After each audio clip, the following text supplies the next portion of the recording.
2 Sara Minel, Noccoli Nuoto 74. In 3 Sonia La Quintana, San Vito. Corsia 4 la campionessa italiana giovanile dei 50 sfide libero, classe 2000, Giorgia Perrotta, Unione Sportiva Idros. Corsia 5 Fiammetta Artioli, Leo Sport. In 6 Chiara Traversi, SC Nuoto. In 7 Giorgia Dall'Antonia, Piave Nuoto. In 8 Desire Viola, Piave Nuoto.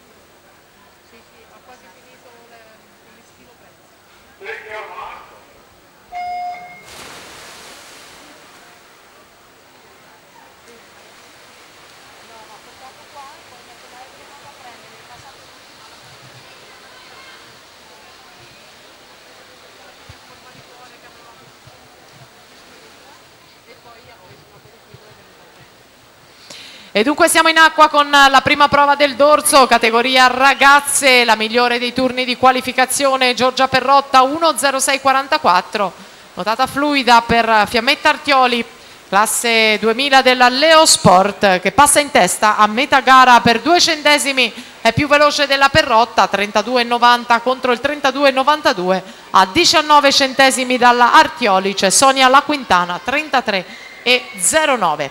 Primato della manifestazione di Elisa Simionato del 2008, nuotato 1.04.79 in questa prova.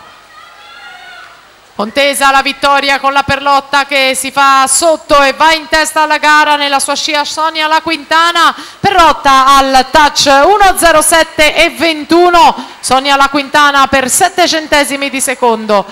Seconda classificata Fiammetta Artioli 1.